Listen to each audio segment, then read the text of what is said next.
Morning everyone. Online class 3 ही है बस, बाकी सब ऑफलाइन आ गए क्या? आज कौन कौन आया?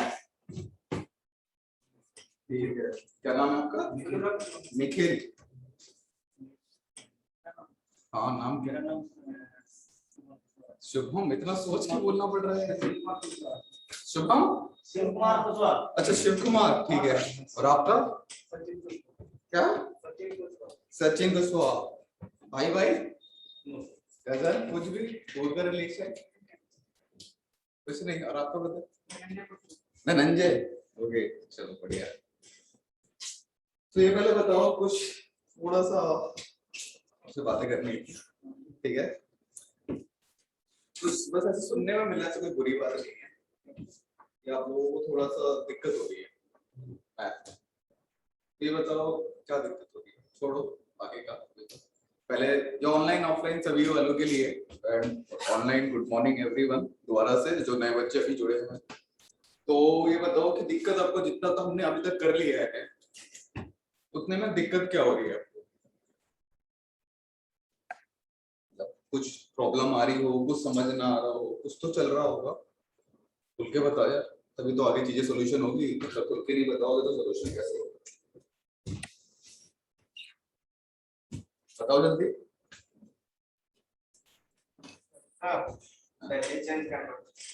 वैल्यू चेंज करना, चलो। और देखो, एक बच्चे ने बोला वैल्यू चेंज करना। बाकी ऑनलाइन वाले बच्चों, आपको भी मेरी आवाज आ रही है? Yes sir. सर न्यूमेरिकल में दिक्कत हो रही है। क्या न्यूमेरिकल में दिक्कत हो रही है? यस सर, न्यूमेरिकल नहीं आ रहे। थ्योरी तो सर समझ में आ रही है, मगर सर न्यूमेरिकल में दिक्कत होती है। चलो कोई बात नहीं, 2 पॉइंट मिले मुझे, न्यूमेरिकल में दिक्कत हो रही है। तीसरा, चले यार, शर्मा कैसे रहे हो? यहाँ कौन देख रहा है? कमरा बंद है, ऑनलाइन में 4-5 बच्चे हैं, बाकी आप लोग हो, मैं हूँ। बस घर में पढ़ रहे होगे, मैं यहाँ पढ़ा रहा हूँ, कुछ दिक्कत तो सामने आई होंगी। बच्चों ने पढ़ा, उनको हाँ नए में दिक्कत आती है। चलो बढ़िया, ऐसे पॉइंट निकालो थोड़ा दिमाग से, चीजों को जोड़ डालो। सर न्यूमेरिकल्स में ही आ रही दिक्कत। न्यूमेरिकल्स में ही आ रही है दिक्कत? चलो ठीक है सर। ओके। और ये मतलब न्यूमेरिकल और इन सब में ही दिक्कत है, बाकी तो कोई दिक्कत नहीं है। ये पहले बताओ, जो जितने न्यूमेरिकल क्लास में हो रहे उतने समझ में आ रहे हैं? क्यों? जो क्लास हाँ सर, आ रहे हैं, आ जाते हैं, आ रहे हैं सर। हाँ आ रहे हैं सर। तो देखो प्रॉब्लम क्या है आपके साथ। प्रॉब्लम इतनी सी है, थोड़ी सी मेहनत स्टार्ट कर दो, ठीक है? अब वो टाइम चला गया जब वो ट्यूशन की कॉपी पढ़ते थे 11th-12th में, ट्यूशन की कॉपी ले जाते थे, फिर वही घर में कर लिया, वो 5 न्यूमेरिकल जो करा दिए, तो बस वही कोड में आने हैं, वही सब कुछ होना है, वही 4-5 हर टॉपिक में। न्यूमेरिकल नहीं मिले हैं बुक से, कोई बात नहीं, चलो मैं आपको न्यूमेरिकल दे दूंगा, कोई दिक्कत नहीं। यहाँ पे भी क्या हो रहा है, जिन बच्चों को न्यूमेरिकल, नए न्यूमेरिकल नहीं आ रहे हैं, यहाँ पे भी मैं आपको कराता हूँ। आप बोर्ड पे देखते हो तब आपको समझ में आता है, अपने आप से तो नहीं आता ना। तो घर में भी क्या करना है, जो भी किताब हो आपके पास, एनसीईआरटी की ना हो, उसके न्यूमेरिकल करना चालू करो। नहीं आएंगे नहीं आएंगे कोई बात नहीं, हर किताब में उस क्वेश्चन का सॉल्यूशन जरूर होता है, तो सॉल्यूशन देख लो। अच्छा क्यों, मैं कहाँ गलती करूँ? पहली दफे यहाँ पे भी तो देख के ही आपने समझा था, वहां पे भी देख के समझोगे। स्टार्टिंग के 2 दिन देख के करोगे, तीसरे दिन अपने आप करने लगोगे। ये जो न्यूमेरिकल वाली प्रॉब्लम है, ये यूनिट वाली प्रॉब्लम है, ये सारी की सारी तब तक, वो कहते हैं ना, तब तक अपने हाथ गंदे नहीं करोगे तब तक नहीं सीखने वाले। मैं यहाँ पे बोर्ड पे कितने में करा दूं, आपके ऊपर से निकल जाएगा थ्योरी की तरह की 1 किलोमीटर में 1000 मीटर होते हैं। मैं यहाँ पे करवाता रह जाऊंगा, लिख के ले लो, नहीं आएगा आपको, तब तक आप अपने हाथ गंदे खुद नहीं करोगे क्वेश्चन से, ठीक है? तो क्वेश्चन करना चालू कर दो। मतलब घर में गए, मैंने जो आज पढ़ाया हुआ है उसे नोट्स को देखा, जो क्वेश्चन मैंने कराया उन्हें कर लिए, ठीक है? बुक जो भी आपको बुकलेट मिलेगी अभी, जो भी मतलब जब भी मिलने वाली है, या कोई बुक हो, सबके पास अपनी अपनी एनसीईआरटी होती है, कोई ना कोई बुक होती है, जिस जो भी, आप बिना बुक के तो बैठे नहीं होंगे घर पे, एक ही बुक ही नहीं है कुछ घर में, कुछ तो एनसीईआरटी होगी अपनी। अपनी एमपी बोर्ड के होगे तो आप एमपी बोर्ड की बुक होगी, यूपी बोर्ड की बुक होगी, कुछ तो होगी। एनसीईआरटी चल रही है ना, एनसीईआरटी से ज्यादा बढ़िया कुछ है नहीं। एनसीईआरटी को जो टॉपिक मैंने पढ़ाया, सपोज करो मैं फोटो इलेक्ट्रिक इफेक्ट पढ़ा रहा हूँ, तो वहां पे फोटो इलेक्ट्रिक इफेक्ट जो है उस टॉपिक को देखो, 4 लाइन किताब में लिखी होगी, उसमें 8 लाइन लिखी होगी। मैंने आपको यहाँ नोट्स में काम की बात लिखवा दी 5 लाइन, आप बिना उंगली दिखा के आओगे आ जाएगा। Okay sir. ठीक है, तो ओके सर।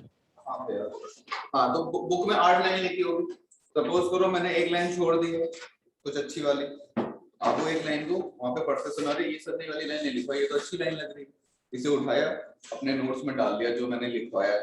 ठीक है, उससे वो टॉपिक भी एकदम समझ में आ गया किताब से। बस उसी किताब से हर किताब में सवाल जरूर होते हैं। एनसीईआरटी पढ़ोगे तो एनसीईआरटी जब आप पढ़ोगे तो एनसीईआरटी में हर टॉपिक पे वो 3 से 5 एग्जांपल जरूर कराता है। मतलब जो प्योर एनसीईआरटी की बुक होती है लाल लाल डब्बे में बंद कर देते हैं। ठीक है, अगर आप अपना पीएनबी बोर्ड की पढ़ रहे हो तो मैं कह नहीं सकता, उसमें लाल लाल डब्बे में बंद करता है। 4 से 5 एग्जांपल वो हो गए, 4 से 5 मैं करा रहा हूँ, तो कुछ तो थोड़ा सा प्रोग्रेस होगा। फिर जो बुकलेट मिलेगी आपको उसे करना ही करना है। और कोई डाउट, कुछ प्रॉब्लम? देखो न्यूमेरिकल वाली प्रॉब्लम तो ऐसे ही सॉल्व होने वाली है, और कैसे सॉल्व नहीं होगी न्यूमेरिकल की प्रॉब्लम? ये बारे में बताओ सर।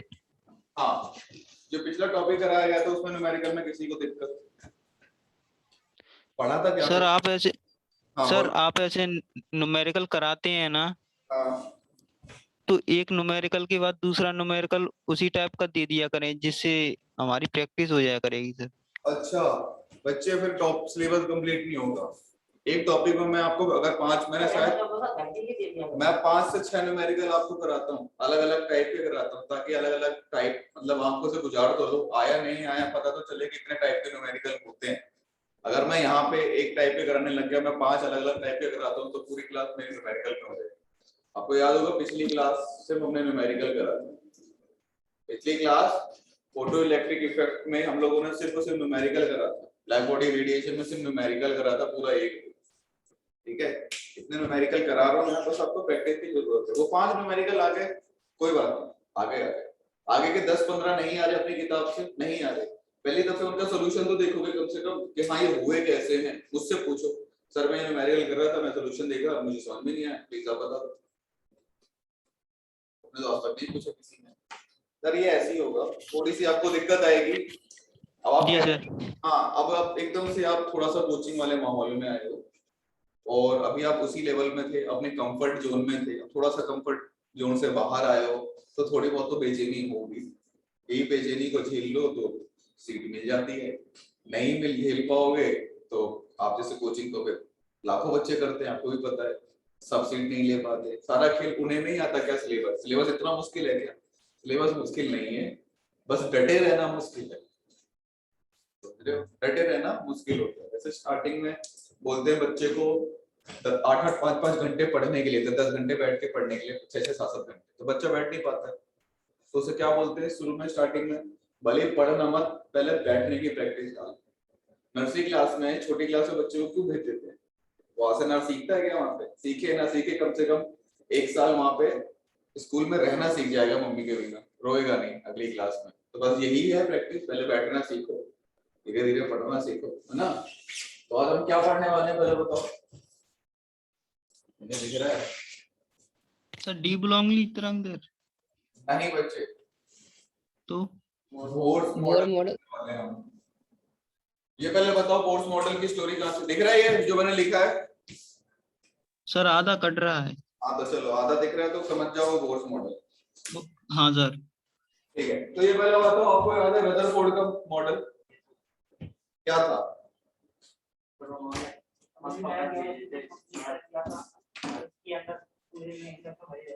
ओके, इलेक्ट्रॉन भर रहे हैं, कोई यहाँ पे घूम के फिर चलो ये पहले बता दो उसकी लिमिटेशन क्या थी, मतलब कौन सी बात गलत साबित हो गई थी? बात तो साथ हो गई कि इलेक्ट्रॉन संक्रमण नहीं होती, मतलब जो लगाते हैं संक्रमण घूमते नाला हाँ, कुछ बंदा बच्चा यहीं तक पहुंचा है, सही बात। और बताओ याद है आपको जब मैं उसे लिमिटेशन करा रहा था, ड्रॉबैक करा रहा था, मतलब कि उसकी क्या क्या बातें गलत साबित हो गई। तो उसमें एक पॉइंट था आपका सबसे लास्ट वाला कि किसने उंगली उठा दी थी, क्या नाम था साइंटिस्ट का? मैक्सवेल ने, याद है? मैक्सवेल ने सर। हाँ, मैक्सवेल की इलेक्ट्रोमैग्नेटिक थ्योरी करके मैक्सवेल ने थ्योरी दी थी। मैक्सवेल ने बोला था कि अगर कोई भी आवेश, जिस कण में आवेश है, दो आवेश वाले पार्टिकल अगर आपस में एक दूसरे के ऊपर चक्कर काट रहे हैं तो एक बार धीरे धीरे उस आवेश की ऊर्जा खत्म होती जाएगी तो उसे धीरे धीरे धीमा पड़ जाना चाहिए, धीमा पड़ते सीधा जाके न्यूक्लियस में गिर जाना चाहिए। ये था इलेक्ट्रोमैग्नेटिक थ्योरी का कंक्लूजन, ठीक है, उसका निष्कर्ष। तो ये तो मैक्सवेल ने बोला कि भाई साहब आपका तो ऐसा तो कुछ नहीं होता, दुनिया में मैटर पड़ा हुआ है सारा का सारा, वहां तो कुछ इलेक्ट्रॉन नहीं गिर रहा, ना कुछ हो रहा, सब कुछ स्टेबल है, हम ही स्टेबल है, मेरा मार्कर यहाँ पे रखा है तो 50 साल बाद भी यहीं पे रखा रहेगा, सब कुछ तो बढ़िया है। तो उसके बाद आपकी थ्योरी गलत है, ठीक है। उसी थ्योरी को फिर वहां से उठाया किसने? बोर ने उसी थ्योरी को उठाया, उसने और कुछ छेड़छाड़ नहीं करी, बोर ने बस उसी चीज को एक्सप्लेन कर दिया, ठीक है।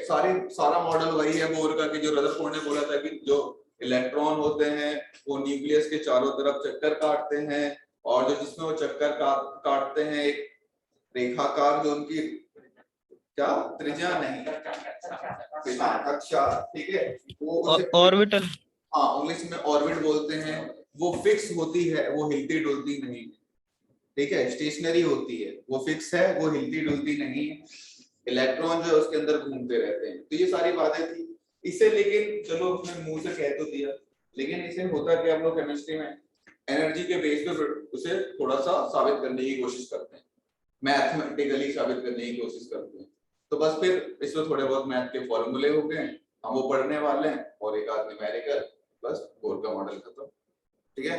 चलो, तो ये किसमें बेस्ड है याद रखना सबसे पहले, ये based on Planck's quantum theory, quantum के सिद्धांत पे है ये। सर ऊपर जा रहा है। अरे यार क्या होता है, देखिए ऊपर जा रहे हैं, लिख लो, खुद से लिख लो कि ये प्लैंक्स के क्वांटम सिद्धांत पे आधारित है, ठीक है। चलो पॉइंट नंबर 1,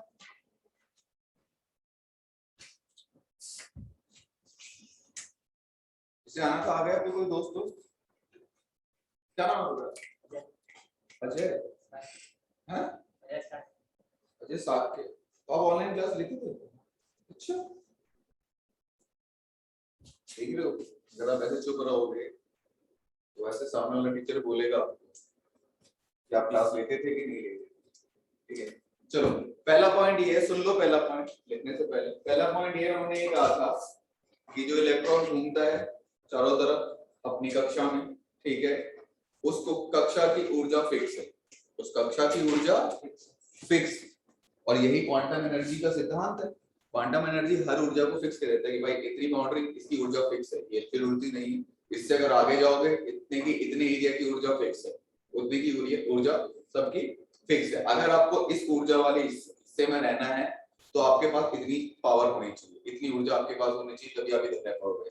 अगर मैंने आपको थोड़ी और ऊर्जा दे दी तो आपकी ऊर्जा बढ़ जाएगी, तो आप दूसरे वाले हिस्से में चले जाओगे, ठीक है। यही क्वांटम वाला हमारा मेन सिद्धांत है। जरा हिंदी में लिखना चालू करो जल्दी से पॉइंट्स। देखो, इलेक्ट्रॉन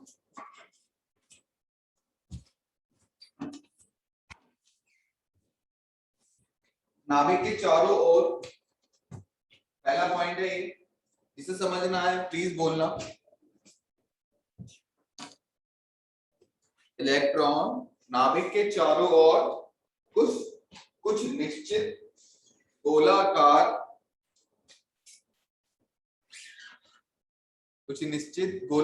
पथों पर, फिर से बोल दो एक बार। हाँ मैं बिल्कुल फिर से बोल दे रहा हूं। देखो, इलेक्ट्रॉन नाभिक के चारों ओर कुछ निश्चित गोलाकार पथों पर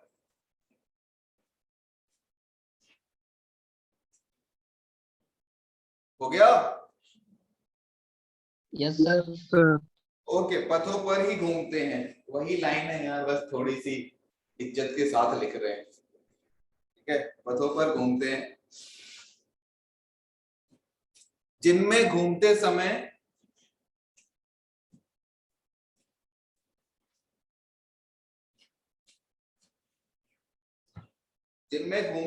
इलेक्ट्रॉन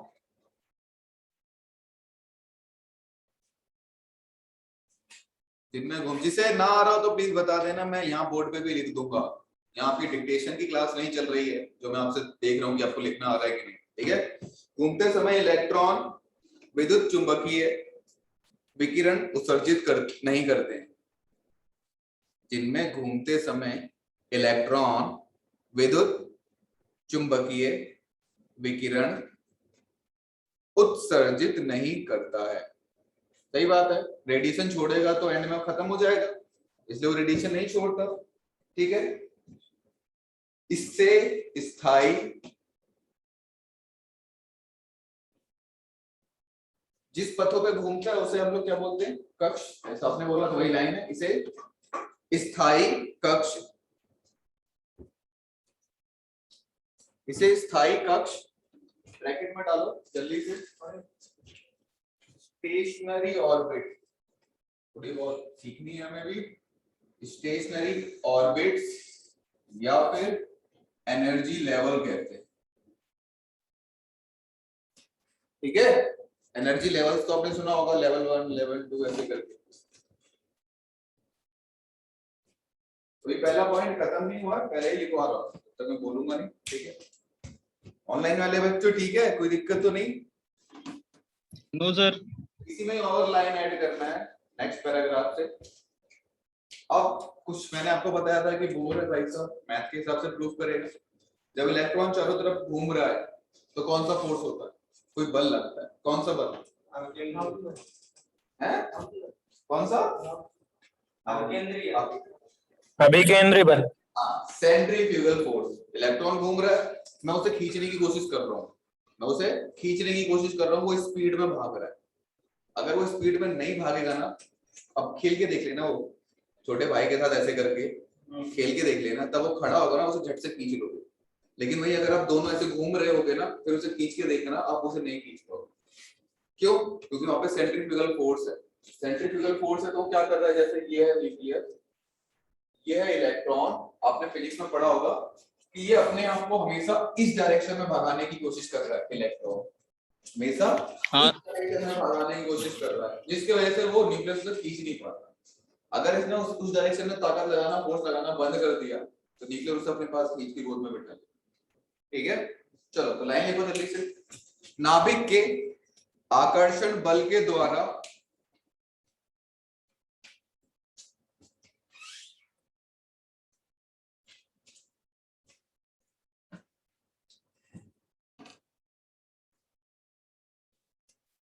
लिखो है, आगे बढ़े, के द्वारा आवश्यक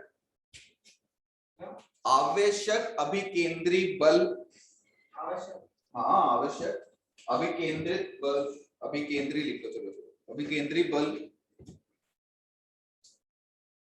उत्पादित होता है।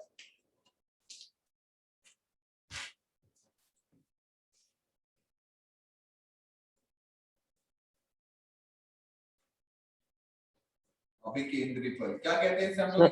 सर एक बारी दोबारा से बोल। बिल्कुल, सेंट्रीफ्यूगल फोर्स। ठीक है, मैं दोबारा से लाइन बोल रहा हूं, सुनना। नाभिक के आकर्षण बल के द्वारा आवश्यक अभिकेंद्री बल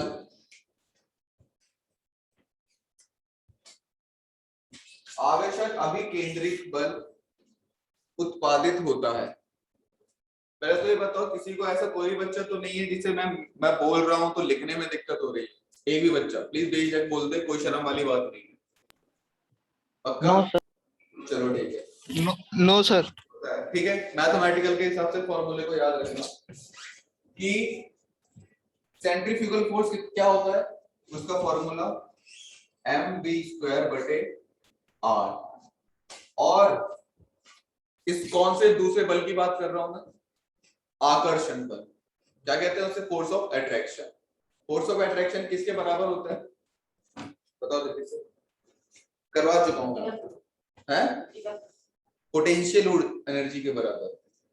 तब मैं आपको खींच रहा हूँ, आप भी आवेश में है, मैं मेरे ऊपर भी आवेश है, कोई पॉजिटिव चार्ज आप नेगेटिव चार्ज वाले मान लो, तो तब मैं आपके अंदर और मेरे अंदर आकर्षण बल लगा हुआ है, तो पोटेंशियल एनर्जी कहलाएगी। ठीक है, पोटेंशियल एनर्जी कहलाएगी। तो पोटेंशियल एनर्जी का फॉर्मूला हम लोग यहाँ पे लिखेंगे, क्या है कि Z ये न्यूक्लियस के लिए, ये इलेक्ट्रॉन के लिए बटे r²। इसे नंबर 1 डालो, आगे मैं इस्तेमाल करने वाला हूं। तो पहला पॉइंट सबको क्लियर हो गया? पहला पॉइंट सबको क्लियर हो गया? पहला क्या किया था? ठीक है, हर चीज को ऐसा नहीं उन्होंने हवा में नहीं बोला था, मैथ के हिसाब से बोला था, और मैथ के हिसाब से इसमें बोर्ड में मैथ के क्वेश्चन आने वाले हैं। इसे इंपॉर्टेंट डाल लो न्यूमेरिकल के लिए, इसको न्यूमेरिकल के अलावा कुछ नहीं पूछने वाला आपसे, और मैं इसे लिख के कह रहा हूँ, इसके फॉर्मूले रट्टे मारते रह जाओगे, कभी याद नहीं होंगे। क्वेश्चन 50 प्रैक्टिस करो, अपने आप सब कुछ आसान लगने लग जाएगा। इस चैप्टर में सिर्फ क्वेश्चन है, आप जितने क्वेश्चन प्रैक्टिस कर लोगे उतना आपका फायदा। ठीक है, और जो मैंने बुकलेट शेयर करी है, जो मैंने ग्रुप में बुकलेट शेयर करी है, सबके पास आई है? ठीक है, तो उस बुकलेट में से ज्यादा कुछ नहीं करना है, उसमें वो मेंस की बुकलेट, ठीक है, क्योंकि बच्चे नीट्स वाले भी अपने, तो मेंस की बुकलेट है, तो उसमें से जो मैं टॉपिक पढ़ाता हूँ कि मैंने ये आज हेडिंग करवाई है, तो वो हेडिंग आपके उस बुक से भी पढ़ लेना, और अगर क्वेश्चन दिए तो उसे कर लो। ओके, एक्स्ट्रा नहीं पढ़ना है सर हमारे पास आपके पास बुकलेट नहीं पहुंची। बच्चे मैंने ग्रुप में Yes, sir. भेजा तो है पीडीएफ, मैंने ग्रुप में भेजा तो था, नहीं है ये तो आप मुझे पर्सनल व्हाट्सएप कर देना, बस हाय कर देना, मैं भेज दूंगा। ठीक है, पॉइंट नंबर 2 डालो जल्दी से। ठीक है, अब आपने कह दिया, सिंपल समझने की कोशिश करो पहले, फिर लिखेंगे बाद में। समझना इंपॉर्टेंट, लिख तो आप 10 बुक मार्केट में है, आपके पास है, कहीं से भी लिख सकते हो, सबकी थ्योरी सेम होती है। आपके पास ये न्यूक्लियस है, इसके पास मैं कह रहा हूं अनगिनत कक्षाएं, मतलब इंफिनिटी नंबर, लाखों करोड़ों कुछ भी हो सकता है। एक हाइड्रोजन का छोटा सा हाइड्रोजन का एटम, उसके कक्ष पता चले उस पर्दे तक जाते हैं, इतनी दूर तक, लाखों करोड़ों हो सकते। ठीक है, तो लाखों करोड़ों हो सकते हैं, लेकिन उसमें इलेक्ट्रॉन किस कक्ष में रहेंगे, किस कक्ष में पाए जाने की ज्यादा संभावना होगी। आगे चल के सारा काम आप प्रोबेबिलिटी में पढ़ोगे, तो सीनियर क्लास में पढ़ते हैं ना, तो वहां पे वर्ड यूज करते हैं प्रोबेबिलिटी, पाने की संभावना। कोई नहीं बता सकता इलेक्ट्रॉन यहाँ बैठे, हर काम प्रोबेबिलिटी करते हैं कि यहाँ पे पाए जाने की संभावना आपको ज्यादा मिलेगी या कम मिलेगी। ठीक है, तो यहाँ पे उन्होंने यही लाइन बोला कि बताओ इसमें से कौन से ज्यादा किस कक्ष में मिलेगा इलेक्ट्रॉन। कभी पढ़ा होगा बचपन, किस कक्ष में मिलेगा? हाँ, मतलब ज्यादा क्या, अनगिनत कक्ष है, अनगिनत कक्ष में से इलेक्ट्रॉन किस कक्ष को घर बनाएगा अपना? सबसे पहले सर पहले वाले को, पहले वाले को। ये तो आप पढ़ चुके हो, ये आप पढ़ चुके हो। क्या पता उसकी ऊर्जा इतनी ज्यादा है उस इलेक्ट्रॉन की, वो पहले वाले को छोड़ के सीधा पांचवें में घर बनाया अपना। तो वो तो इलेक्ट्रॉन ऊर्जा के साथ बता सकते। और क्या पता जो आज आप पहला पढ़ रहे हो उससे पहले भी छोटे छोटे बहुत सारे हों, पॉसिबल है कि नहीं है? जो आज आप जिसे आप पहला पढ़ रहे हो, क्या पता उससे भी नीचे कुछ हो, छोटे छोटे 5 नीचे और हो। आपने पहला इसलिए नाम दे दिया क्योंकि आपका पहला इलेक्ट्रॉन उसमें आया है, आपने इसलिए उसका नाम पहला रख दिया है। अगर उससे नीचे आया होता 3-4 में, तो और भी तो होंगे, उसे मैं पहला इलेक्ट्रॉन बोल दूं तो मुद्दा ये है कि उन्होंने ये बोला सीधा सीधा, एंगुलर मोमेंटम का नाम सुना है? सुना है? Yes sir. सुना है, आप सब लोगों ने सुना है। एक होता है तब सीधा जा रहा हूं मैं, लीनियर वेलोसिटी, गोल गोल घूम रहा हूं, तो एंगुलर वेलोसिटी। अब बताओ याद आया कि नहीं? अब क्या बोलते हैं एंगुलर वेलोसिटी? नहीं सर, नहीं। अच्छा, पक्का? आप बोल रहे हैं गोल तो अल्टरनेटिव होगा। नहीं यार, एंगुलर आ गया है, थोड़ा वर्ड में सुना करो। एंगुलर आ गया है, एंगुलर मतलब क्या, मैं हिंदी में कोण बोल देता सर कोणीय संवेग। कोणीय संवेग। याद आया? हाँ, तो बस लिखना चालू कर दो जल्दी से कि वो इलेक्ट्रॉन उसी में घूमेगा जहां उसकी कोणीय संवेग बराबर आ जाएगा। ठीक है, चलो लिखो। बहुत सारी कक्षाओं बहुत सारी कक्षाओं में, सारी थ्योरी पॉइंट में लिखवा रहा हूँ, अदरवाइज आपको बोल देता बुक से लिखने के लिए, ठीक है। बहुत सारी कक्षाओं में इलेक्ट्रॉन सिर्फ उन्हीं कक्षाओं में घूमते हैं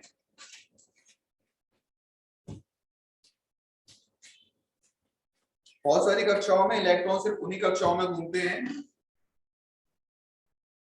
थोड़ा जल्दी लिखना है स्पीड में, जिनका कोणीय संवेग, यहाँ पे लिख देता हूं अगर किसी को नहीं आ रहा है तो, कोणीय संवेग इंग्लिश में कहते हैं हम लोग angular momentum, angular momentum,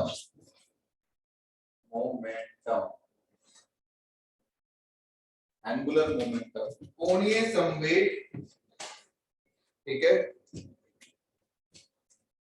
h बटे 2 पाई, h बटे 2 पाई के बराबर आता है, ठीक है।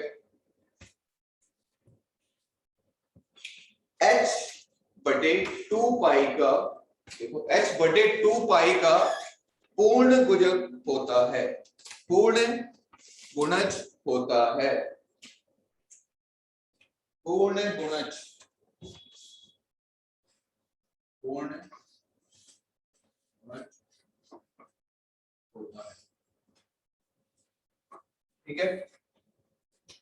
तो क्या होता है इसका फॉर्मूला, कौन बताएगा? सब फिजिक्स में पढ़ चुके हैं, फिजिक्स पढ़ा रहा हूं मैं आपको, स्पेक्ट्रोकेमिस्ट्री जो हम पढ़ रहे हैं, एटॉमिक स्ट्रक्चर हम पढ़ रहे हैं, 95% फिजिक्स है, 90 का 100% फिजिक्स है। और इसमें जिन लोगों ने डिस्कवरी करी, जितने आप नाम पढ़ रहे हो, मैक्सवेल, आइंस्टाइन, ये सारे के सारे फिजिक्स डिपार्टमेंट से थे। एक्चुअल में ये फिजिक्स का टॉपिक है और क्लास 12th में पढ़ने को भी मिलेगा शायद, फिजिक्स का टॉपिक है ये, एटम करके, स्ट्रक्चर ऑफ एटम आपको क्लास 12th में वहां डिटेल में अलग तरीके से पढ़ने को मिलेगा, ठीक है सर। हाँ, तो वहां पे एनर्जी पे वो लोग बात करेंगे, दो तरीके से होता है, कण और ऊर्जा पे। तो यहाँ पे हम लोग थोड़ा थोड़ा एनर्जी पे बात करते हैं, केमिस्ट्री में एनर्जी रिलेटेड है, वहां पे कण वगैरह पे बात करेंगे, तो यही होता है। चलो, तो यहाँ पे बताओ एंगुलर मोमेंटम का फॉर्मूला बता दो जल्दी से, फिजिक्स का टॉपिक है, पढ़ चुके हो क्लास 10th में, 11वीं वालों से नहीं पूछता क्योंकि उन लोगों को पढ़ना भी बाकी हो सकता है। मैथमेटिकल टूल आपका चल रहा है तो वहां पे आप लोगों ने पढ़ भी लिया होगा एंगुलर मोमेंटम, पढ़ा है नहीं पढ़ा है? अभी पढ़ा है ना, मैथमेटिकल टूल करके जो आपको स्टार्टिंग में फिजिक्स वाले सर पढ़ा रहे थे दिनों से, कि जो जो मैथ की चीजें काम आने वाली है फिजिक्स में पढ़ा रहे, इतना तो पता ही मुझे कि क्या चल रहा है। अरे कैसे, पक्का समझ में नहीं आ रहा क्या? कुछ समझ में नहीं आ रहा, ये नहीं पता ना, चलो फिर ठीक है, ये तो मैं कराऊंगा यार आप, मतलब ऐसा लग रहा है आपको कुछ पल्ले नहीं पड़ रहा क्या चल रहा है, ये भी तो थ्योरी चल रही है, तो कुछ नहीं कराया मैंने, ठीक है। एंगुलर मोमेंटम का फॉर्मूला होता है सर एमवीआर, ठीक है, एमवीआर याद आया, ठीक है, और एमवीआर NH बटे 2 पाई के बराबर है। तो आप कहोगे सर ये n कहां से आ गया? तो बच्चे मैं ये कहना चाहता हूँ, चक्करों की संख्या, हाँ क्या चक्करों की संख्या, क्या चक्करों की संख्या, बिल्कुल। देखो जरा जल्दी से, ठीक है। तो n कितना हो सकता है? n की वैल्यू फिक्स है, या तो 1 होगा, 2 होगा, 3 होगा, 4 होगा, 5 होगा, 6 होगा, 2.5 नहीं होगा, 1.5 नहीं होगा, 3/2 नहीं होगा, ऐसे नहीं होगा, फिक्स है। आपको पढ़ते हो ना चक्कर, एक पहले चक्कर में, दूसरे चक्कर में, तीसरे चक्कर में, पांचवें चक्कर में, तो कभी 1.1 तो नहीं पढ़ते हो, 2.1 तो नहीं पढ़ते, तो बस यही है, देखो जल्दी से चक्करों की संख्या। H तो प्लैंक्स कांस्टेंट है, ये तो मत पूछो, कितने दिनों बाद इतने न्यूमेरिकल कर लिए हमने, ठीक है। और इसे आप लोग एक पहले चक्कर को K से दिखाते हो, फिर इसे L, इसे M, इसे N, ऐसे करके दिखाते हो, K लेना। चक्करों की संख्या लिख लो, नंबर ऑफ ऑर्बिट। इन 2 पॉइंट में किसी को दिक्कत तो नहीं है? ऑनलाइन ऑफलाइन किसी को सर? दिक्कत? ये KLMN क्या है सर? आप लोगों ने KLMN नहीं पढ़े? क्लास 10वीं में पढ़ाते हैं, तब इलेक्ट्रॉनिक कॉन्फ़िगरेशन करते हैं, 2,8,2 ऐसे करके, तो वो KLM में ही तो भरते हैं। जैसे कि अगर मुझे निकालना है कि सोडियम में कितने इलेक्ट्रॉन है उसके आखिरी में, तो क्या करते हैं? सोडियम का एटॉमिक नंबर कितना है? 11, तो हम क्या करते हैं के एल एम, ये कक्षा के उन्होंने नाम दे दिए थे, अब चाहे 1 2 3 कर लो चाहे के एल एम कर लो, बात बराबर है।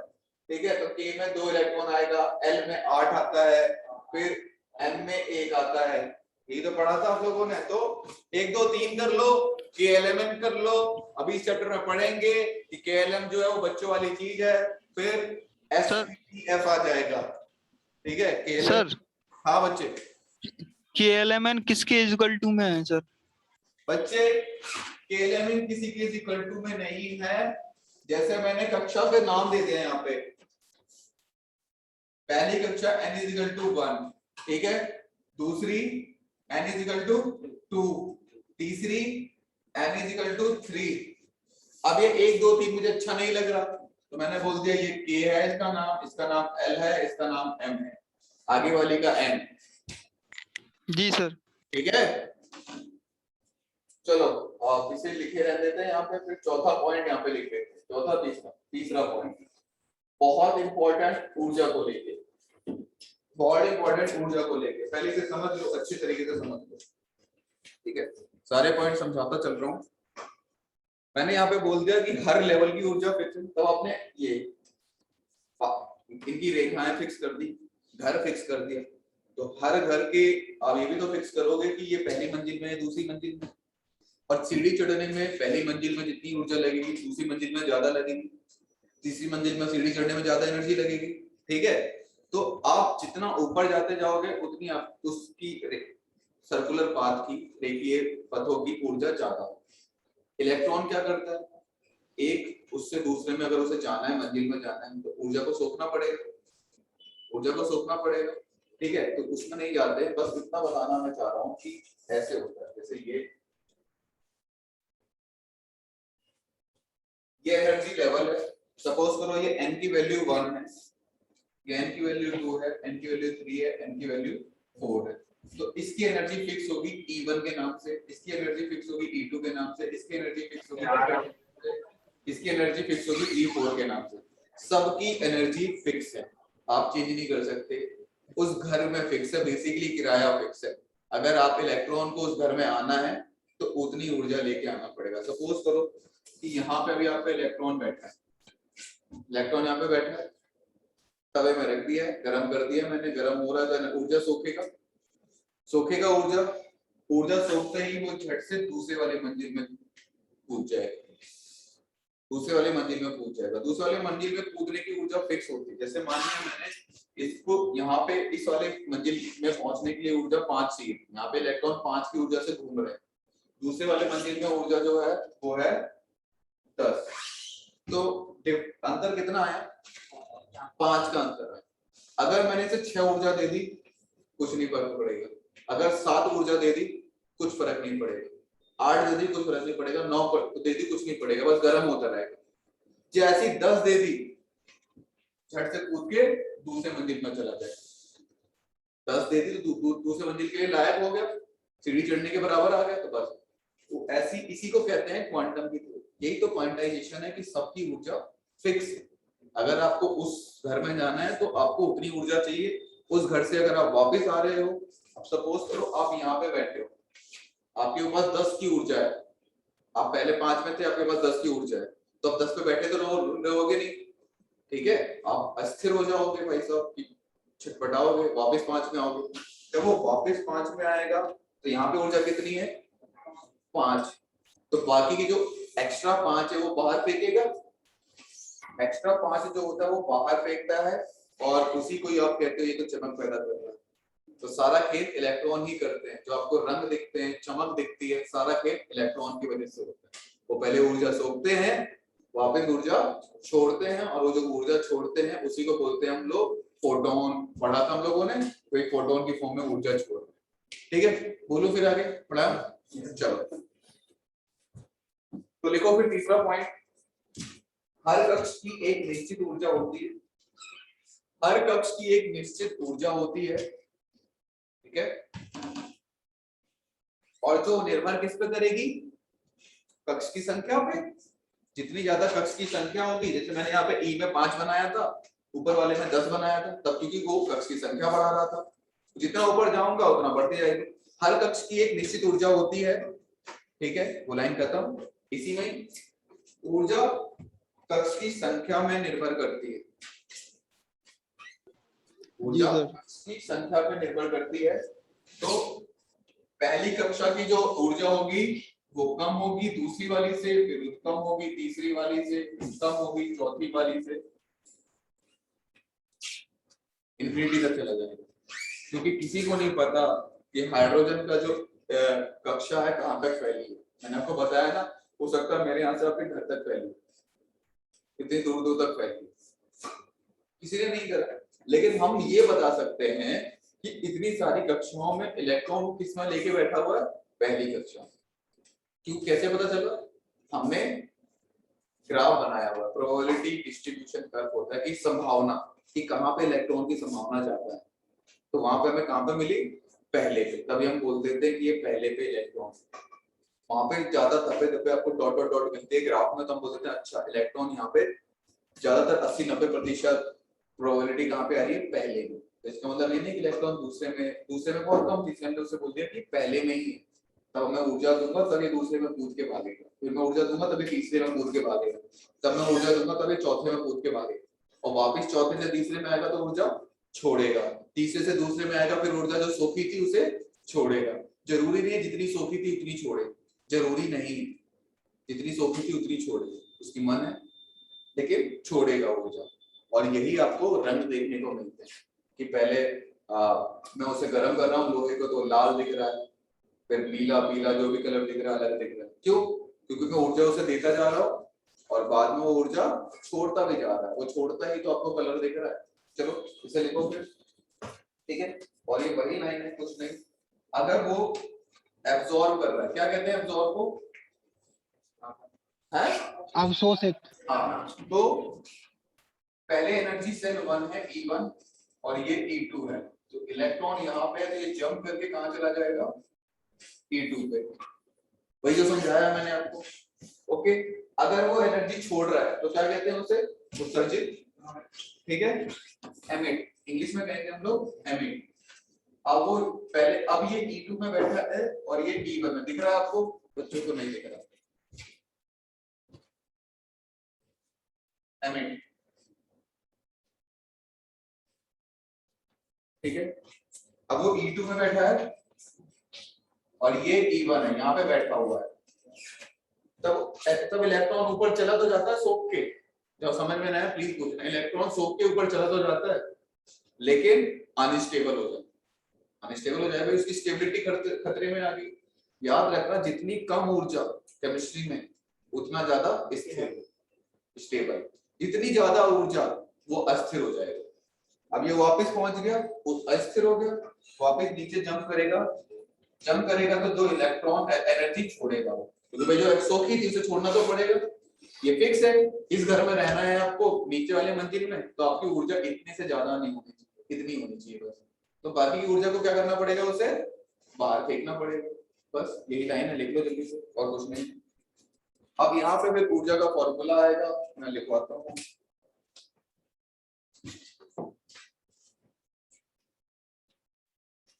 है ना, थ्योरी चल रही है तो हम लोगों को भी मजा आता होगा। चलो ठीक है, आज कोई न्यूमेरिकल नहीं है, सबके सब कंफर्टेबल हो जाते हैं थ्योरी में।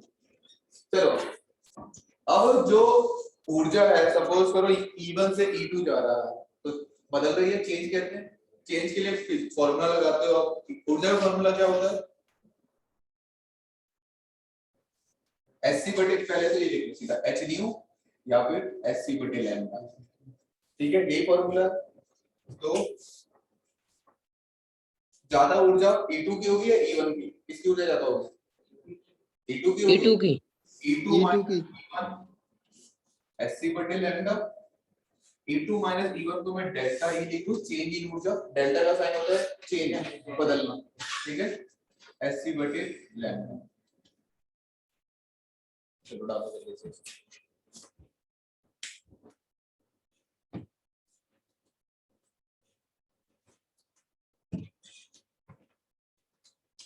n की वैल्यू सबको समझ में आ गई है। एक और अगर आप आगे चल के पढ़ोगे तब क्वांटम संख्या पढ़ोगे तो आप इसे लिख सकते हो, n की वैल्यू को मुख्य क्वांटम संख्या, मुख्य क्वांटम संख्या। आगे चल के और भी होगी, एल आएगा, एम आएगा, आगे चल के बताएंगे, बट यहाँ पे आप देख लो ताकि वहां पढ़ाएं तो आपको याद आ जाए कि हाँ ऐसे कुछ पढ़ा मुख्य क्वांटम संबंध। अब इसमें मैथमेटिकल अब चीजें आएंगी थोड़ी सी, ओके। हाँ इसकी ऊर्जा भी तो लिखनी है मुझे, चलो लिखो पहले करते हैं जल्दी से, फिर आपके न्यूमेरिकल कराते हैं। और प्लीज करना चालू कर दो घर में, मैं क्या पढ़ा रहा हूँ आपको कोई भी पढ़ा लिया अदरवाइज नहीं आएगा, ठीक है। घर में तब तक प्रैक्टिस नहीं करोगे तो नहीं आएगा, आपको करना ही पड़ेगा। चलो एक नोट करके डाल दो यहीं पे, पॉइंट नंबर कौन सा चल रहा है, 4। पॉइंट नंबर 4 डाल लो। क्या डाल लो कि ये जो बोर का सारा सेटअप है, ये जो हम कर रहे हैं, ये सिर्फ सिंगल इलेक्ट्रॉन वालों तक के लिए ही वैलिड है। जितना भी हम बोर की सारी थ्योरी लगा रहे हैं, जिस स्पीसीज में एक इलेक्ट्रॉन होगा सिर्फ उसी में ही कामयाब होगा। लिखो जरा जल्दी से, यह बोर की थ्योरी सिर्फ एक इलेक्ट्रॉन, बोर की थ्योरी सिर्फ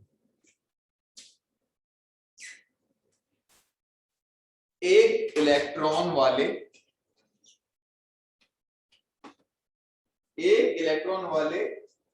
एलिमेंट पे ही अप्लाई होती है।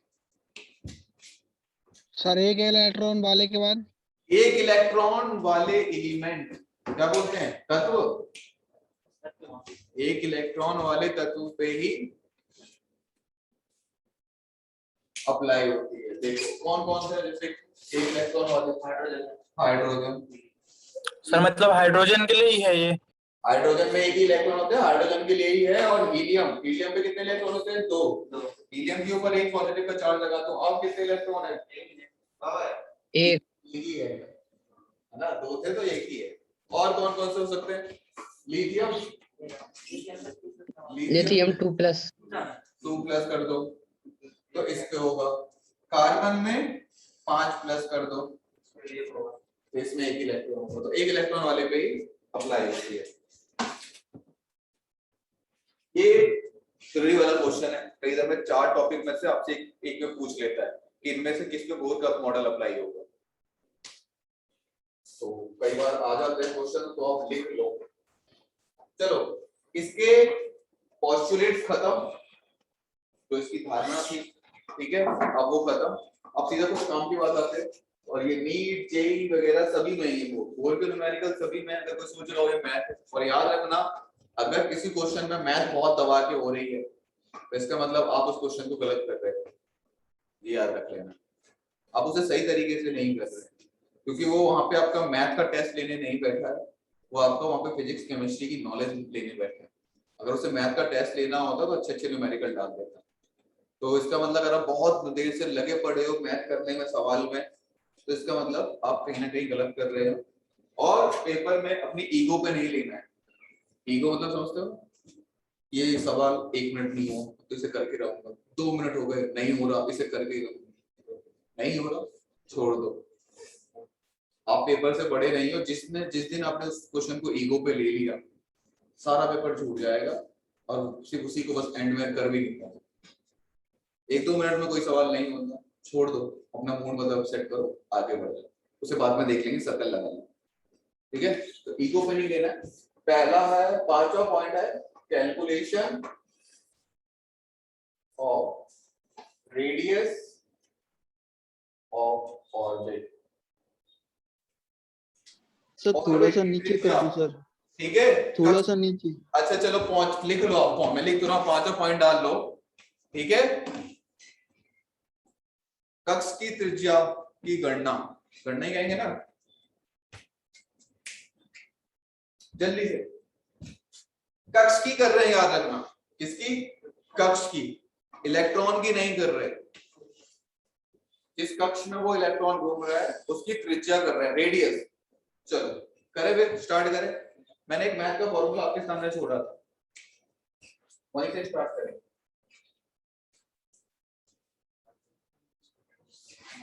यही था पक्का। एक और,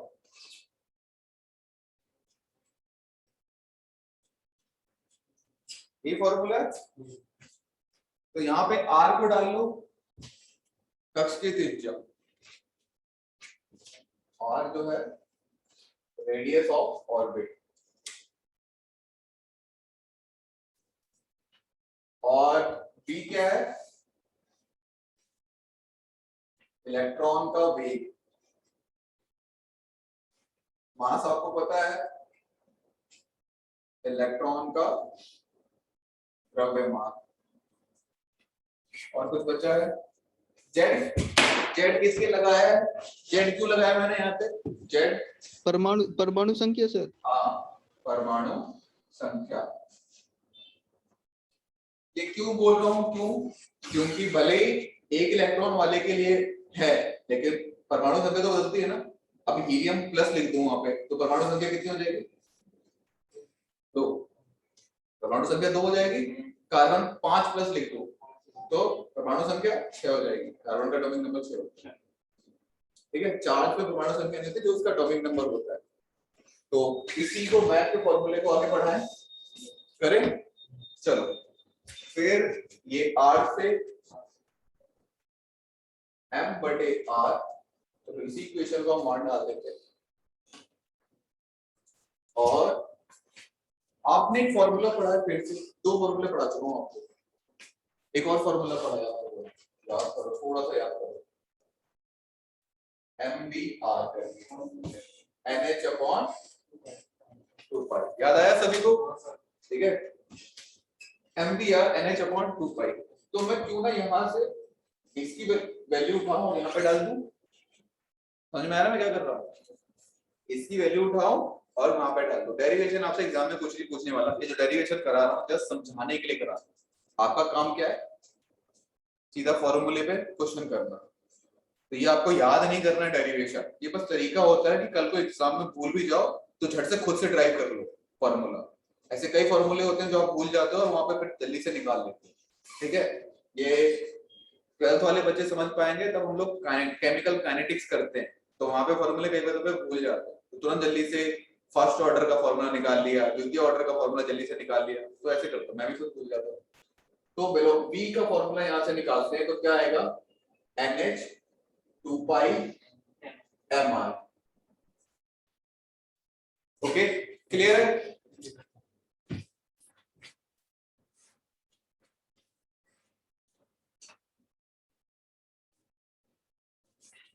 Putting value of equation 2 in 1, 2 को उठाओ v में डाल दो, सॉरी 2 को उठाओ 1 में डालो।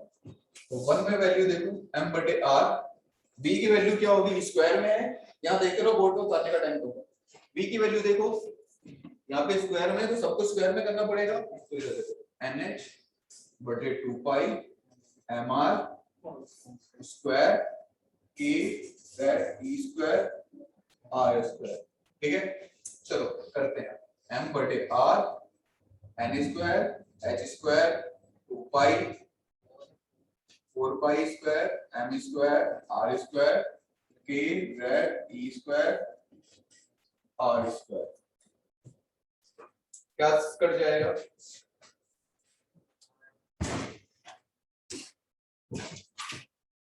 r कटा, ठीक है, और कुछ कट रहा है m, एक m बचेगा, तो यहां से हमारा r क्या बचा, n square h square r 4π square m, और यहाँ पे क्या बचा k z e स्क्वायर। हमें किसका फॉर्मूला चाहिए था, r nth orbital, r nth orbital, nth मतलब आप n की वैल्यू पहली डाल दो, दूसरी डाल दो, तीसरी डाल दो, चौथी डाल दो, जिस कक्ष की आपको त्रिज्या निकालनी है उसकी निकाल दो। ठीक है, चलो अब उठाओ n, r की वैल्यू यहाँ पे रखो, सबको उधर ले जाओ, तो क्या होगा formula, n square h square और बताओ जल्दी से बोलते रहो, 4π square m k z e square, ये फॉर्मूला है। और आपको किससे ये याद करना पड़ेगा क्या, ये याद करना पड़ेगा क्या, नहीं ये याद नहीं करना, पता है क्यों, h देखो प्लैंक्स कांस्टेंट है, इसकी वैल्यू हम रख सकते हैं, प्लैंक कांस्टेंट है 6.6 10 की पावर -34 रख सकते हैं। चलो 4π स्क्वायर ये भी एक यूनिट है, इसकी भी कोई दिक्कत नहीं आएगी, मास ऑफ इलेक्ट्रॉन फिक्स है, वो चेंज होगा क्या? तो फिक्स है। K की वैल्यू फिक्स है 9 × 10⁻9, ये पढ़ लो तो फिजिक्स में कोई दिक्कत नहीं है। हाँ सर। Z की वैल्यू सिर्फ बदलेगी और E की वैल्यू भी फिक्स है, इलेक्ट्रॉन का चार्ज वो भी फिक्स है, 1.6 × 10⁻⁹ वैल्यू फिक्स हो गई। और कितनी वैल्यू अलग होगी? सिर्फ M की वैल्यू बदलेगी और Z की वैल्यू बदलेगी, बाकी सबकी वैल्यू फिक्स रहेगी। तो क्यों ना हम वैल्यू को रख दें, वैल्यू को रख दें, ठीक है। वैल्यू को रखने के बाद इसे बिठाओ, क्लियर? चलो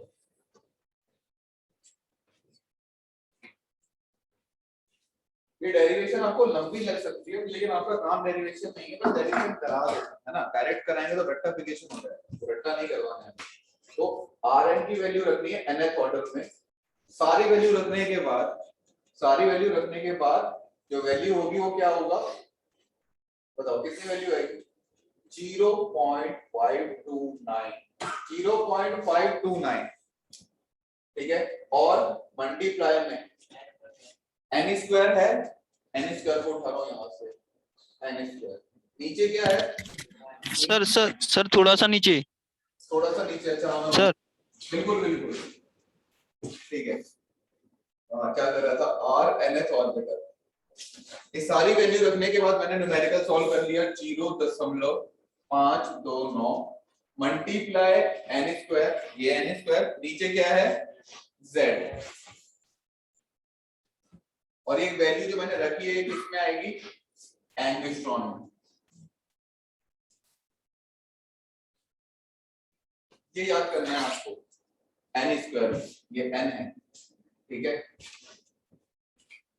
सर ये आर के बाद लिखा है, NH क्यों लिखा है बच्चे? nth ऑर्डर का मतलब है फॉर्मूला किसी एक के लिए तो बनाऊंगा नहीं, फॉर्मूला बनाऊंगा पहली त्रिज्या के लिए भी, दूसरी त्रिज्या के लिए भी, चौथी त्रिज्या के लिए भी। अगर मुझसे कोई पूछे सर पहली त्रिज्या का क्या फॉर्मूला होगा?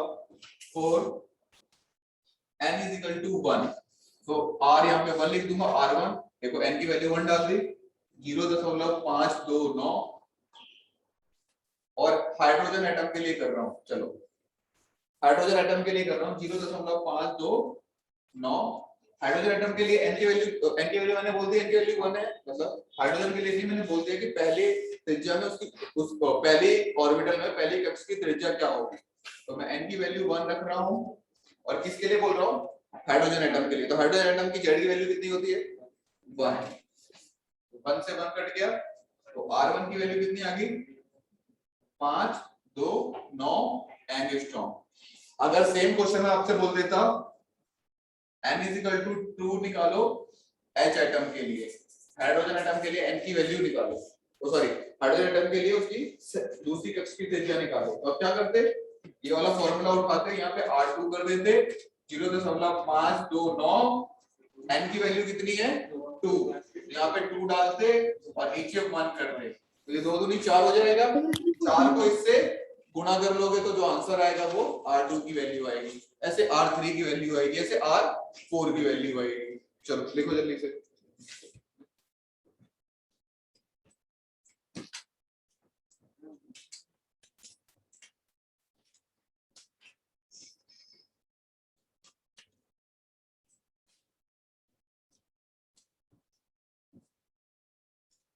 समझ आ रहा है क्लास में क्या चल रहा है सभी बच्चों?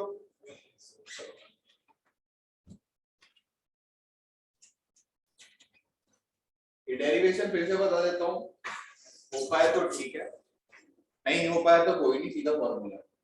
आपकी श्रद्धा है, कोई एग्जाम में आपको डेरिवेशन वहां पे नहीं करवाने वाला है, ठीक है।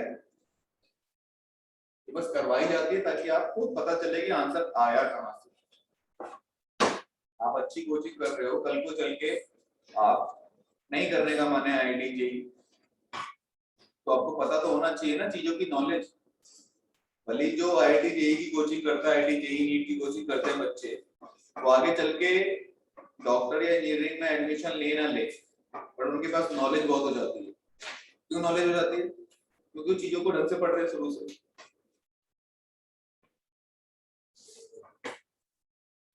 अगर आप नॉर्मल ग्रेजुएशन कर रहे हो तो समझ लो जो पूरा फाइनल आईआईटी जेईई नीट की प्रिपरेशन कर चुका है, वो ग्रेजुएशन के बीएससी वगैरह के कम से कम नहीं तो 1.5 साल के बराबर है।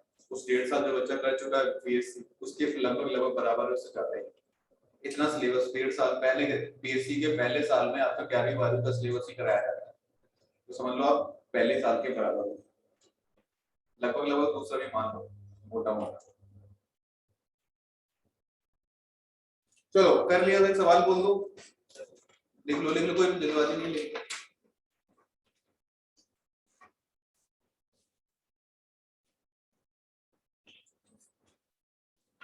ऐसे सवाल कैसे आता है? बिल्कुल भी मैथ नहीं होगी, अनुपात में काटना होगा सीधा सीधा, अनुपात में बोलेगा। जवाब रेडी हो गया? सवाल लिखो जल्दी से सबके सब।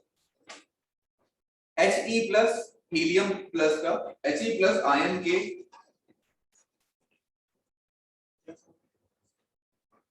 हीलियम प्लस आयन के सेकंड कक्ष, हीलियम प्लस आयन के सेकंड कक्ष तथा बेरिलियम 3 प्लस आयन के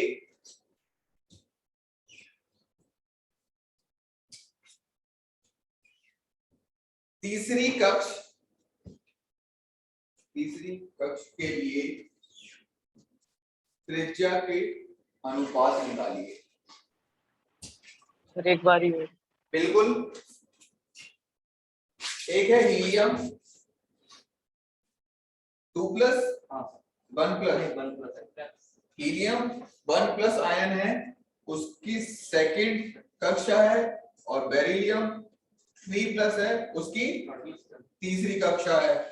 इन दोनों का अनुपात निकाल दो त्रिज्या का अनुपात निकालना है। दोबारा बोल देता हूं, हीलियम आयन के सेकंड कक्ष यानी द्वितीय कक्ष तथा बेरिलियम 3 प्लस आयन के तीसरे कक्ष की त्रिज्या का अनुपात निकालिए।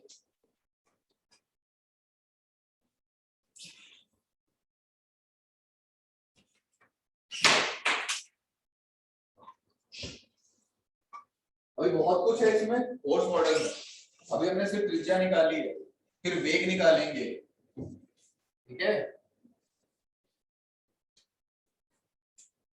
फिर वेग की आवर्ती निकालेंगे, फ्रीक्वेंसी, और अच्छे से न्यूमेरिकल आते हैं। इतना न्यूमेरिकल हार्ड नहीं है, बस फॉर्मूले बच्चों को याद नहीं होते तो थोड़ी सी दिक्कत इसलिए हो जाती है। वो याद हो जाएंगे आप तब अच्छे से 20-50 क्वेश्चन कर लोगे तो अपने आप याद हो जाएंगे। सवाल करते हैं, चलो। आपको अनुपात निकालना है, किसका निकालना है? हीलियम 1 प्लस आयन के, ठीक है। रेडियस किसका निकालना है? दूसरी कक्षा का निकालना है। एक तो R2 किसके लिए निकालना है?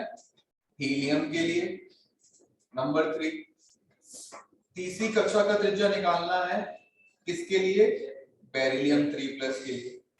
ये अनुपात, ठीक है, ऐसे लिखना है, लिखने का तरीका होना चाहिए कि भाई R2 निकालना है, हीलियम के लिए निकालना है। आपको पता चल जाएगा ऐसे कि क्या निकालना है, किसके लिए निकालना है। फॉर्मूला क्या है हमारे पास? फॉर्मूला क्या है? ये फॉर्मूला है, फॉर्मूला है, तो इसका फॉर्मूला क्या है? 0.529 फिर n² बटे z। 0.529 n² बटे z। चलो ये तो काट ही दो, बिल्कुल आ सकता है, मुझे याद नहीं, ठीक है, मैंने आपको क्वेश्चन दे दिया, निकालते हैं। n की वैल्यू इसमें कितनी रखेंगे? n की वैल्यू कितनी रखेंगे? 2, ठीक है, 2 रखेंगे क्योंकि हम दूसरी त्रिज्या की बात कर रहे हैं, 2 का स्क्वायर। z की वैल्यू कितनी रखेंगे? 2 एटॉमिक संख्या 2 है यार, 20 तक तो याद कर लो। तो नीचे देखो, इसके लिए n की वैल्यू 3 क्योंकि हम तीसरी त्रिज्या की बात कर रहे हैं, इसलिए हम बोलते हैं कि ऐसे अच्छे से लिख लो ताकि कंफ्यूज ना हो। इसके लिए z की वैल्यू 3 पक्का? 4 मतलब आपको परमाणु संख्या याद नहीं हो रही, क्या करोगे जिंदगी में? 20 तक याद कर लो। बेरिलियम चौथे नंबर पे आता है, हाइड्रोजन, हीलियम, लिथियम, बेरिलियम चौथे नंबर पे आता है, ठीक है। चलो करते हैं फिर, तो ये 4/2 9/4 सही है। 8/9 पक्का सही है। हाँ सर। ये हाँ देख रहे हो, कोई बात नहीं, अब देख लिया ठीक है, अगली बार सही कर लेंगे।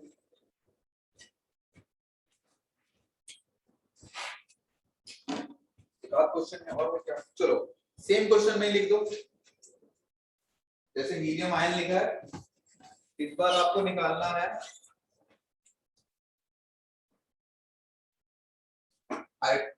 R2, ठीक है, इसे कर लो R3, किसके लिए, हीलियम प्लस के लिए, लिथियम के लिए आप कर लो R2 लिथियम 2 प्लस में। हाँ,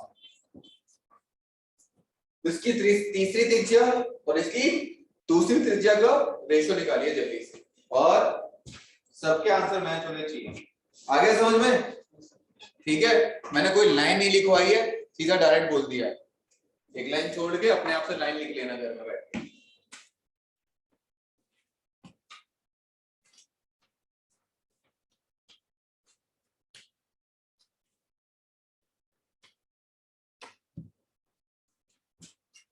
तो 27/8। 27/8 बच्चे देखते हैं, मैंने बिल्कुल ऐसे बोल दिया रैंडम, मुझे एग्जैक्टली नहीं पता, बाकी बच्चों का मिलाते हैं आंसर आने दो।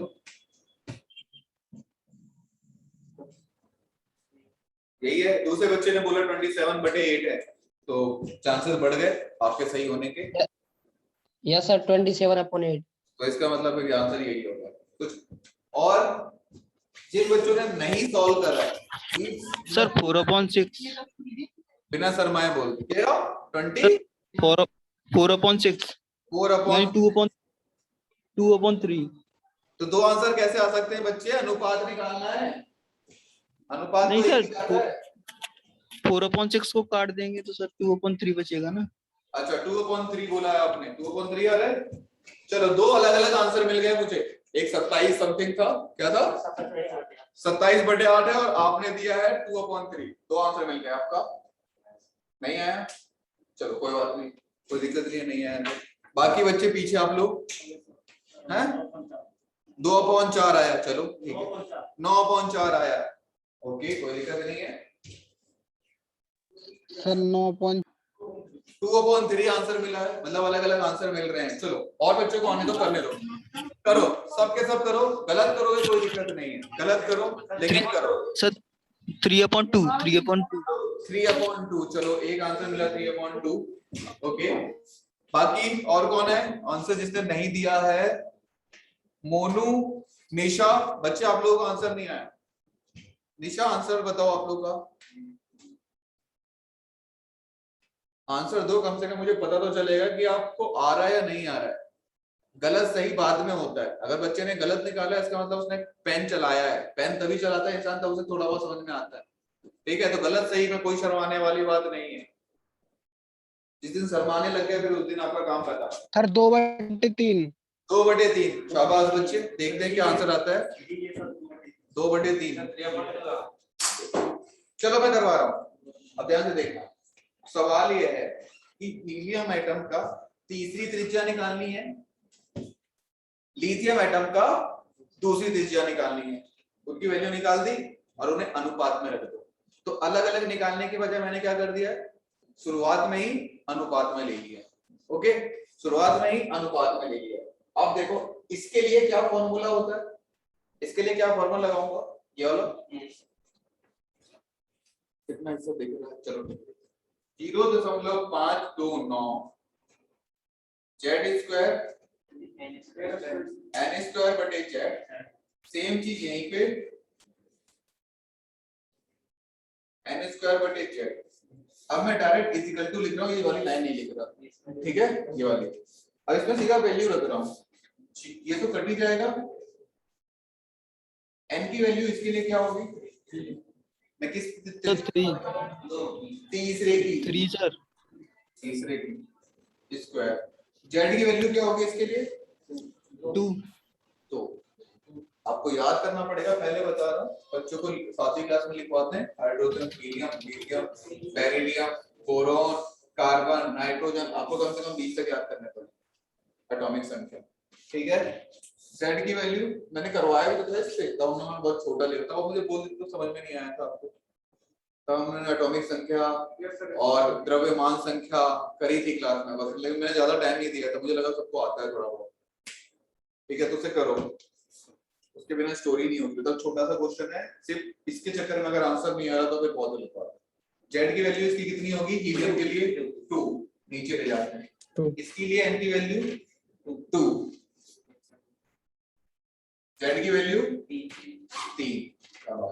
चलो इसे करते हैं 9/2, ये 2/, ये 4 हो जाएगा, तो 4 इसके इस तरफ आ जाएगा, सिंपल मैथ 4, और ये सबसे ऊपर चला जाएगा 3, ठीक है। 27/8, जी सर यही है।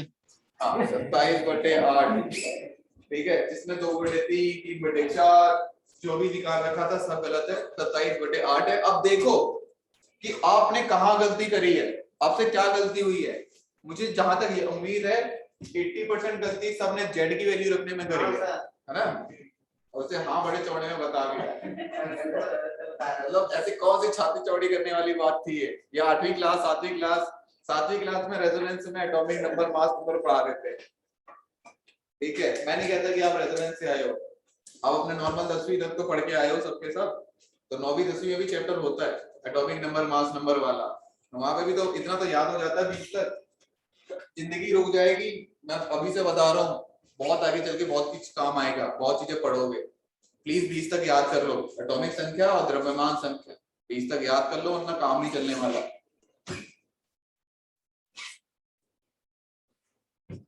चलो अब हेडिंग डाल दो जल्दी से, इलेक्ट्रॉन का वेग, कोर कक्ष में इलेक्ट्रॉन का वेग, कोर कक्ष में इलेक्ट्रॉन का वेग, और ये ऐसे सॉल्व करते मत रह जाना, आपको दिख रहा है कि कट रहा है, ठीक है, मैथ आपको मैथ नहीं करवा रहा है, मैं फिर से पहले दफे बता रहा हूँ, जब आप ज्यादा लंबे क्वेश्चन में फंस रहे हो अच्छी तरीके से मैथ करो तो इसका मतलब आप गलत कर रहे हो, क्वेश्चन गलत नहीं, वो आपकी मैथ नहीं चेक करने बैठा है, फिजिक्स चेक करने बैठा है, केमिस्ट्री चेक करने बैठा है आपकी। चलो कोर कक्ष में इलेक्ट्रॉन का वेग कैसे निकालेंगे, बताओ जल्दी से, कैसे निकालेंगे। फॉर्मूला है हमारे पास mvr/nh/2π, ये फॉर्मूला है।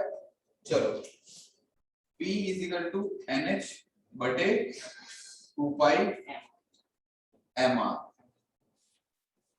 अब देखो इधर R की वैल्यू अभी निकाली, याद है, n² h² 4π² mz फिर kze², कुछ ऐसा निकाला था हम लोगों ने, याद आया, रट्टा मारने की कोई जरूरत नहीं है। Yes, sir. बताइए Yes, sir. डेरिवेशन है, डेरिवेशन आती है, कोई दिक्कत नहीं, नहीं समझ में आए सीधा में 4 इसे उठाओ यहाँ पे डालो, ठीक है। तो ये क्या हो गया, v nh/4π, चलो ये 2π m multiplies n² h² 4π² m kze², ठीक है।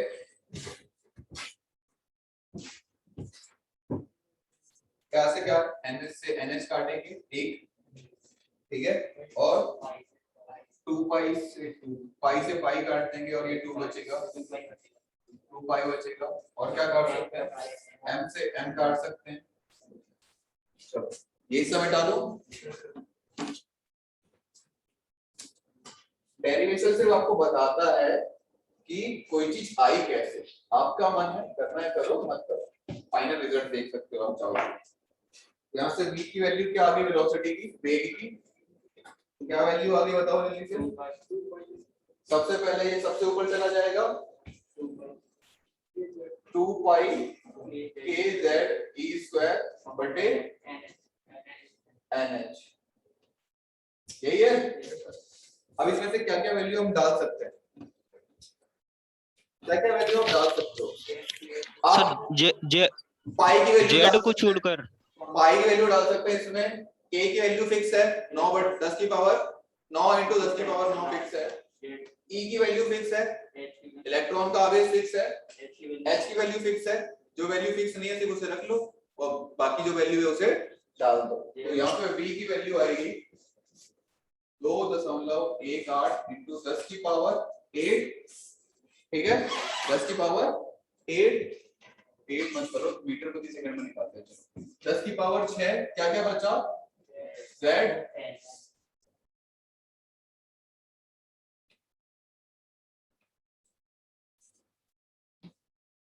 बस, ठीक।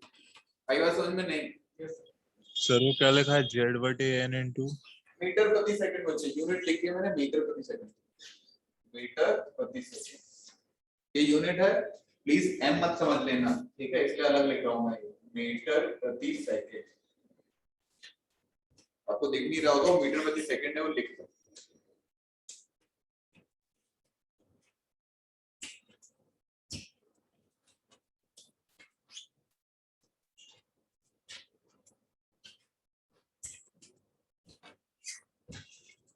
तो यहां से आपको क्या पता चला, यहां से पता चला कि V जो है डायरेक्टली प्रोपोर्शनल टू Z है और इनवर्सली प्रोपोर्शनल टू N है, ठीक है। तब Z की वैल्यू बढ़ेगी एटॉमिक संख्या तो उसकी वेग भी बढ़ेगा, वो स्पीड से बढ़ेगा, ठीक है। और N मतलब सपोज करो मैं दूसरे से तीसरे से चौथे पांचवें में चला जा रहा हूँ तो उस इलेक्ट्रॉन की स्पीड भी कम हो रही है बढ़ रही है? अगर मैं n की वैल्यू बढ़ा रहा हूँ कम हो रही है सर, कम हो रही है। तो वेग बढ़ेगा, ठीक है, क्योंकि तब ये चीज इनवर्सली होती है तो इसका मतलब क्या होता है उल्टा, क्योंकि निशान एक बटे में तो ये बढ़ेगा तो ये घटेगा, अगर ये बढ़ेगा तो ये घटेगा। अगर मैंने ऐसे लिखा है डायरेक्टली एक दूसरे के, क्या कहते हैं हिंदी में, ठीक है, अगर तो ये बढ़ेगा तो ये भी बढ़ेगा, ये घटेगा तो ये भी घटेगा, और इसमें है तो ये बढ़ेगा तो उल्टा हो जाता है। ये चीज याद रखना, इसमें न्यूमेरिकल करने में काम आएगा। चलो एक सवाल कर लें फिर, इसी में ही सवाल होना तो चाहिए आपके लिए, बहुत बढ़िया सा। हाँ निकालिए, वही है, इसमें सारे रेशियो वाले क्वेश्चन मिलेंगे आपको।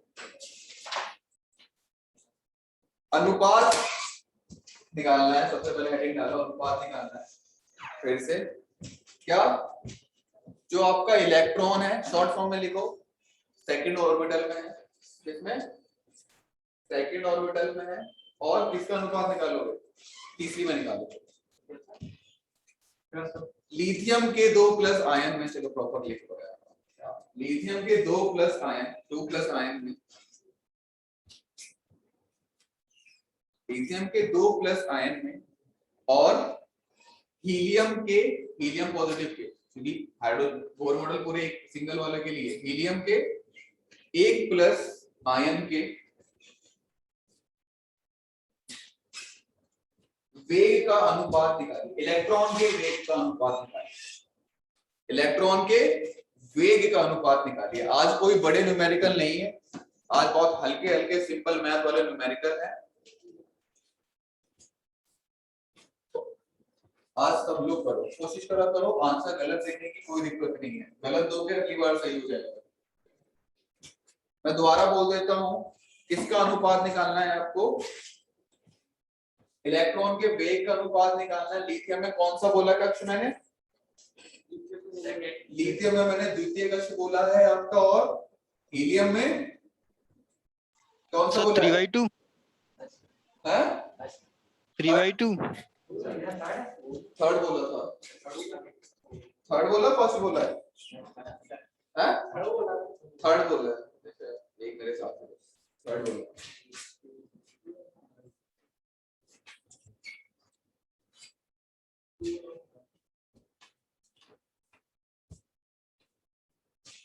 इलेक्ट्रॉन के वेग निकालना है द्वितीय कक्ष में लिथियम के लिए और थर्ड में हीलियम के लिए। दोनों को अलग अलग निकाल के अनुपात लिख सकते हो, एक साथ भी लिख सकते हो। ठीक है, तो मैं इसे बता रहा हूँ आपको करना कैसे है, ताकि आपको वेलोसिटी निकालनी है। कितने कक्ष की निकालनी है? नोबट द्वितीय कक्ष की सर निकालनी है। 9/4 9/4 सर। देखते हैं बच्चे, लिथियम 2+ के लिए, ओके। और किसके लिए निकालनी है आपको? तीसरे कक्ष की वेलोसिटी निकालनी है, किसके लिए? हीलियम 1। अब निकालो, अब हो जाएगा नहीं हो जाएगा? हाँ सर 9 + 9/4 चलो बेटे देखते हैं। फॉर्मूला ये रखना है, ये मत रखना, ये तो कट जाएगा दोनों में ऊपर नीचे, ये तो कट जाएगा ना, ये वैल्यू तो बचा सिर्फ क्या, ये वाली वैल्यू। चलो देखते हैं।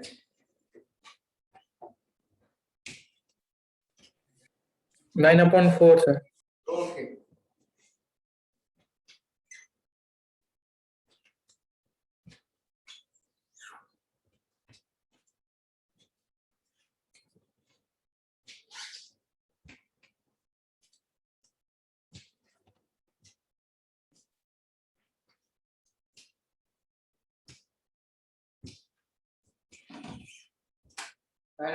सभी का है, सब निकालेंगे, चाहे गलत निकाल दो कोई दिक्कत नहीं है, लेकिन एक बच्चा भी ऐसा नहीं होना चाहिए जिसे हाँ सर निकालने नहीं आ रहा। गलत निकाल दो कोई दिक्कत नहीं है, मुझे गलत से कोई दिक्कत नहीं है कभी भी। ठीक है, गलत निकाल दो, खुशी रहेगी मुझे कि आपने निकाला है।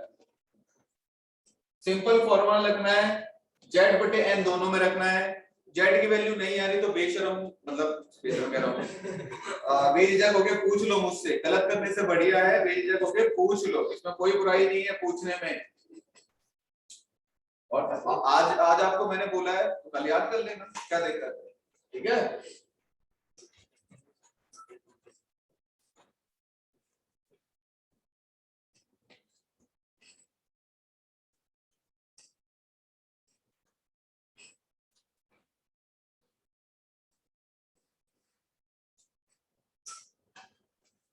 इतना तो काफी है, बहुत है। 30 सेकंड तो 40 सेकंड 50 सेकंड क्वेश्चन के लिए बहुत ज्यादा से ज्यादा। सिर्फ Z और N की 1/4 सर।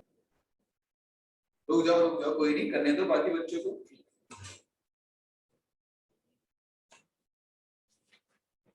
आज समझ आ रहा है क्या चल रहा है क्लास में?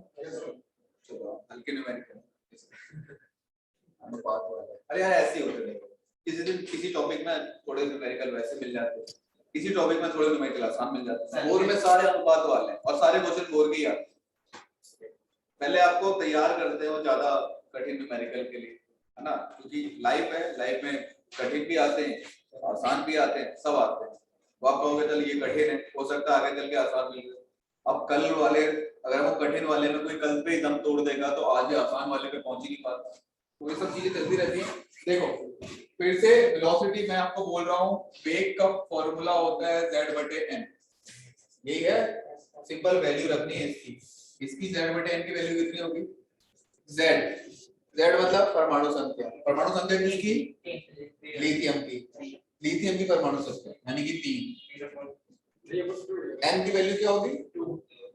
क्या निकाल रहा हूँ, कितने कक्ष निकाल रहा हूँ? द्वितीय कक्ष, 3/2।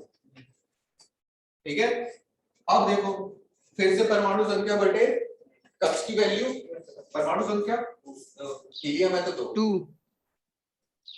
कितने कक्ष का नंबर क्या है? कक्ष का नंबर 3। अब सिंपल मैथ, ये इधर जाएगा और ये इसमें जाएगा, ये 3/2 3/2 9/4 आया नहीं? पक्का? तब गलती कहाँ हो रही? जेड का, अब मैं तो बोल रहा था तो फिर पूछने में क्या बुराई थी? पूछने में क्या बुराई थी? नॉर्मल ऐसा जाना है 2 प्लस देखो तो मतलब यहाँ 3 समझ आ जाएगा, 1 प्लस है तो यहाँ पर 2 समझ लो। अच्छा मेन पॉइंट है यहाँ जेड का निकाल। चलो ऐसा करते हैं, जेड की वैल्यू आपको लिखवाई देते हैं। वैसे आप क्या पीरियड टेबल से याद करोगे? देखो हाइड्रोजन 1 1, ठीक है, याद रखना है क्या? ये जो Z है और ये A है, तो ये Z नीचे है और A ऊपर है। Z क्या है? परमाणु, परमाणु संख्या लिख लो, परमाणु संख्या, इंग्लिश में कहेंगे एटॉमिक नंबर, कभी मुंह से निकल जाए तो समझ जाए, एटॉमिक नंबर, और इसे कहेंगे हम लोग परमाणु भार।